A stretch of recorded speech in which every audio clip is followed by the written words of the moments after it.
What's up, everybody? Welcome back to the channel. I wanted to do a quick one today just because it's an anniversary of 5 years since I first met the man, the most professional wrestler, Brian Myers. And I've picked up a ton of wrestlers at the airport for ASW, for All-Star Wrestling, a ton. Like in my 9 years or so now, next year will be 10. Picked up a ton of people. I'm so grateful for that opportunity from Gary Damron and ASW, and Steve New helps us get a lot of talent brought in. And it was 5 years ago, in September of this year, 2025, that we hired Brian Myers for the first time. And I never would have thought that this would be probably the most impactful wrestler I ever picked up. Had a huge impact on me. Obviously, it's hard to believe this, but when I picked up Brian Myers for the first time, it was September of 2020, and we were having a drive-in show. And I was not a collector at that time. It was the pandemic. I had gotten back, I bought a couple things. Like I bought the magazine, my first wrestling magazine I ever had, and I bought the PWI from the month I was born, January of 1982, if you're curious. But that was mostly just like through pandemic boredness, I think, through boredom. But when I met Myers, I did some research. I wanted to know what they were up to. I knew they had this podcast about action figures, but I hadn't listened to it. So I listened to a couple episodes, and it's hard to believe 5 years ago, none of this stuff was here. And you can even see down below there my Brian Myers shelf, man. I even devoted a shelf to the man himself, to the most professional wrestler, because that's the kind of impact he had on me when we first met, and he was just so passionate about it. I couldn't really tell you what made me want to get into collecting. I remember telling him actually, I would never be a men in box collector. Like if I was collecting, I would be loose. It just seemed irrational to me that you would try to find figures that cost more because they are in the box. But that's how it is. And guess what? I have a ton of mint on card stuff. And I wouldn't say I go one way or the other. It depends. But most stuff I'm keeping in package. There's only a few things that I'm opening, few collections I want to set up and lay out. But mostly I just like the box, man. I appreciate the artwork. As much as the artwork of the figures, I appreciate the artwork and all the hard work that goes into the packaging. And so I guess that's why I'm more of a mint on card guy. But back in 2020, man, I had not begun to build my wrestling figure collection. And we brought Myers in for a drive-in show. This is the pandemic. This is social distancing. This is the era of like travel restrictions. And I remember Myers telling me how strict New York travel restrictions were, and they were doing contact tracing, and you had to fill out this form about which states you went to when you got back at the airport. Just huge hassle. But I'm glad he made the trip. We had a drive-in show, thanks to Stephen P. New and ASW, and then we also hosted a seminar the next day. And so we brought Myers in. I was able to pick him up. We went to eat that day at Squared Circle Burgers with Gary and Rocky Rage, and then we went to the venue for the show. I remember Myers bought a couple figures in the parking lot that day. There was a guy selling some wares, and of course that guy had no clue who Myers was, and he was like, "You look like one of the big boys. Are you a wrestler?" And he goes, "Yeah, this is me," and holds up the Brian Myers figure, and he goes, "Well, that's you," like that. The guy was totally shocked. But not shocking that Myers picked up a couple figures before we even entered the locker room, before we even went inside. But Gary had messaged Myers, when he first got released from WWE in April of 2020, said, "I know you'd like to wrestle Shane Douglas. He works around here all the time." And Myers has told this story on the pod, but I don't think he answered the first time. But the second time, he's like, maybe I'll look into this. And it really changed things for ASW. I feel like that was the inroad towards us getting Matt Cardona in here. We got totally ingratiated to the major pod group. Gary is a collector himself. And so a lot of symbiotic relationships getting built right there. And I've been able to pick Brian up several times since then. Pretty much every time he's come to ASW, I've gotten to hang with him, drive him around, and it's been cool. I do feel like we have a little bit of a camaraderie. I don't bug him, I'm not hitting him up on the DMs all the time. I just appreciate the work that he does. I'm a subscriber to the YouTube channel. And even though I'm not a major mark formally, my buddy Matt Mullins is, and he hooks me up with his major pod trading cards every month. I was going to say Shane and Myers had a great match. Shane has a ton of respect for Brian Myers, knows he was trained by Mikey Whipwreck.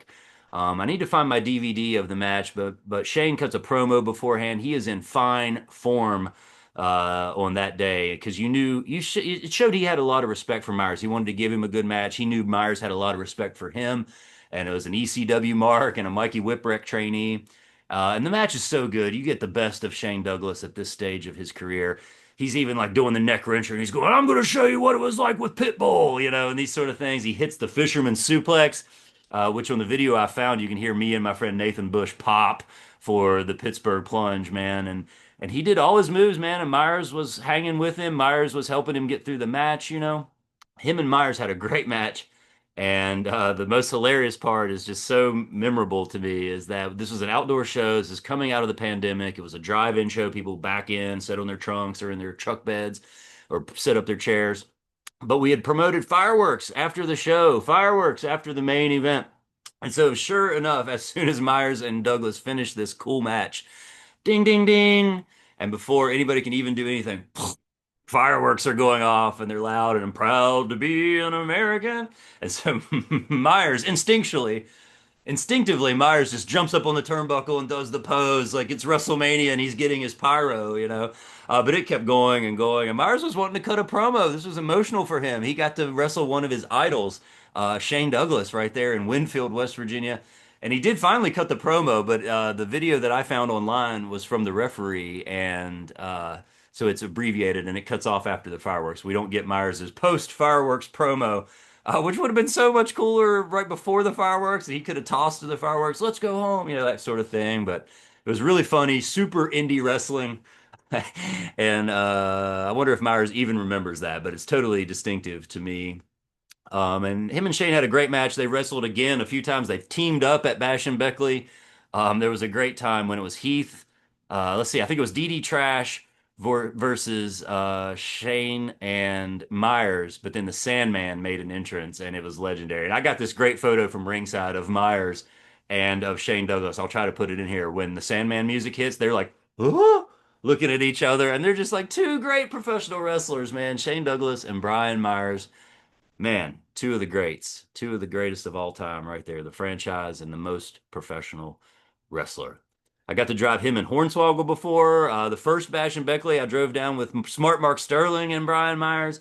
I rode once with the major players, Myers and Cardona, and Jeff Jarrett in the car. And that was a wild one because the major bendies were happening, and it was Conrad this and Conrad that, and Ric Flair's last match was right around the corner. And they did that variant of the major bendies for the Ric Flair's last match. So they were talking chop on the way down to Madison, the major players and Jeff Jarrett. Really cool to be the driver of that vehicle.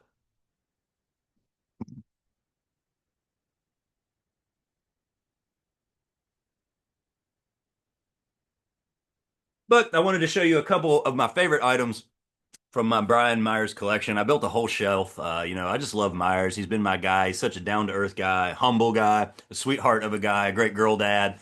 And they're so successful in the pod right now. This is a photo from that first night at the Labor Day Drive-In Bash. Myers, this is before the match in his newish at that time gear.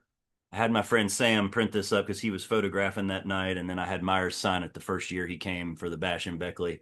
So that's a one of one there as far as I'm concerned from that first show. I also got this one autographed from Brian in the Mets gear. Love this one for sure. That's another Myers autograph. I've got one of these major podcast cards signed by Myers as well. And then I also got a Kurt Hawkins signature right there as well. So one of my favorites to collect, one of my favorites to pick up at the airport, and definitely one of my favorite wrestlers to watch in the ring. He did a seminar that was after the day after the match with Shane Douglas, which was really cool that Stephen P. New paid for that, paid a little extra so that Myers could do a workshop for us. And man, it opened my eyes to this business in a lot of ways. There were a lot of things I didn't know that went on inside the squared circle, a lot of things I hadn't had my eyes open to yet. But Myers opened my eyes to those. He had a ton of great advice for the wrestlers that day. Showed the guys how to look like you're in a seasoned tag team, even if you've never worked before. How to sell as a baby face without looking dead. These sort of things. Really great stuff. Really opened my eyes to the business and learned a lot that day. And I learned something every time I pick up the most professional wrestler. So here's a video for Brian Myers. I have been Adam Harris, ring announcer, wrestling fan, and collector here in West Virginia. I hope you've enjoyed the channel. Thanks for coming back. If you're new, appreciate the subscription if you feel like it. I hope you'll come back next time. I hope to see you then, and I hope to see you at the matches.